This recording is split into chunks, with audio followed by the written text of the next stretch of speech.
was 2, I watched my mother be brutally murdered in front of me.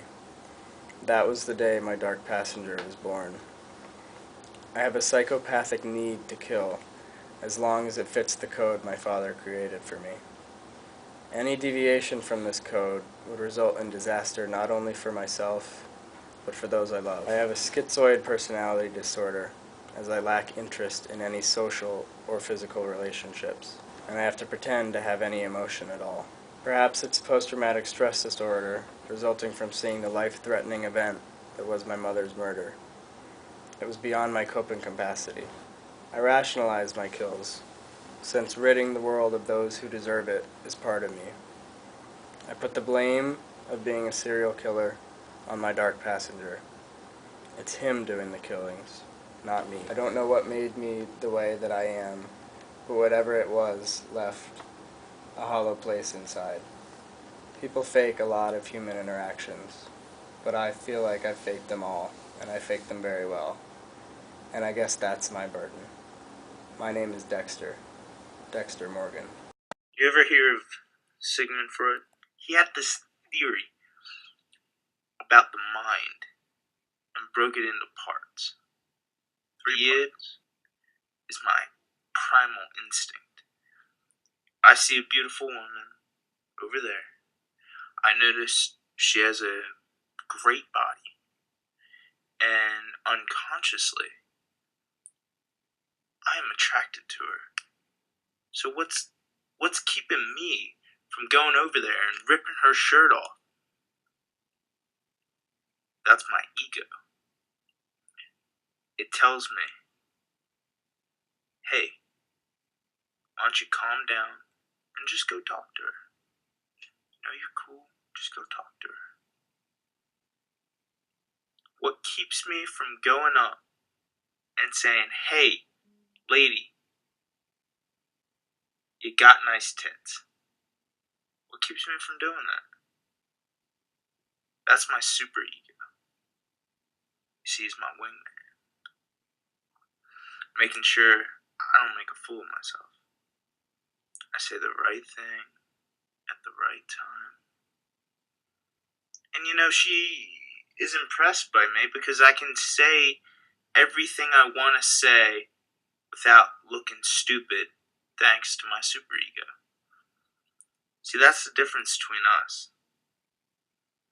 You have a super neurotic way about you. You can't process all this stuff.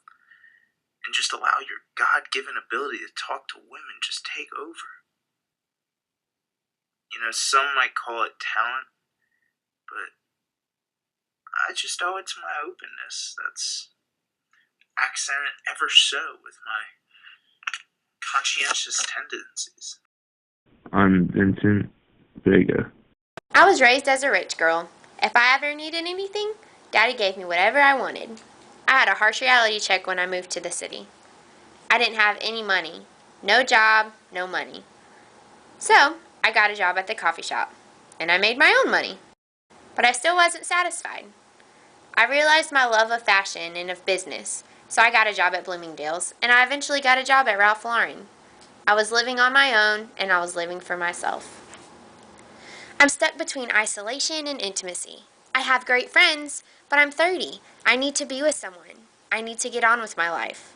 Me and Ross just can't seem to get it together.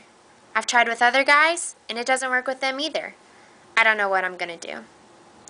My friends say I'm an extrovert. I'm definitely not shy. I'm always the one in the group who's got something to say, and I always have an opinion. I had a hard time when I first moved to New York. I was dependent on my dad, and I didn't do anything for myself. But I'm making a life for myself. I'm doing a lot better. Hi, my name is Rachel Green.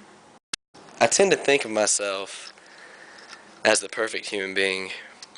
I mean, I take care of myself with a rigorous exercise regimen. I eat healthy.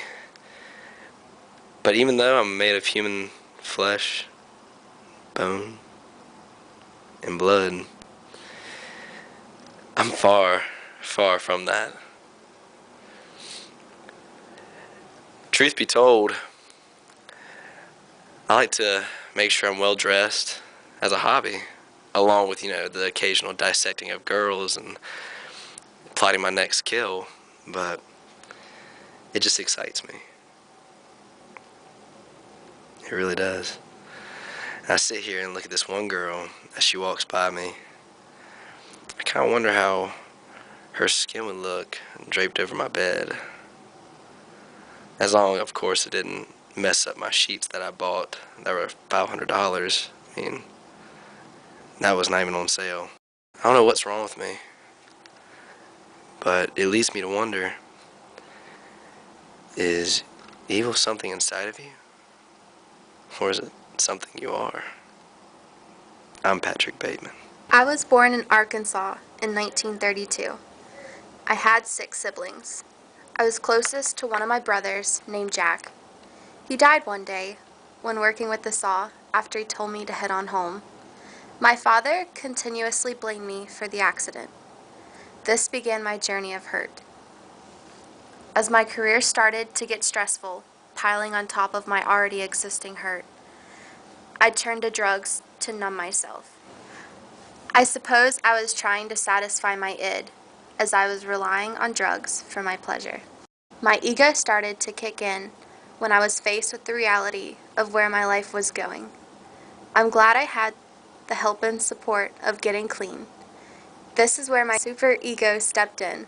Because I got help, my ego and super ego helped me break away from the demands of the id and seeking pleasure from drugs. I'd say I still continue to satisfy my id through other ways. Most people would say singing to a group of prisoners and talking about God and killing a man would be socially unacceptable. I don't care.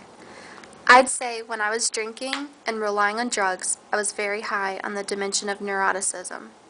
This behavior showed a low dimension of conscientiousness. By being impulsive, I was careless and irresponsible. After cleanup, I'd say my level of agreeableness was high. I'd also like to think that I'm high on openness, as I am the original Man in Black. Hello, I'm Johnny Cash.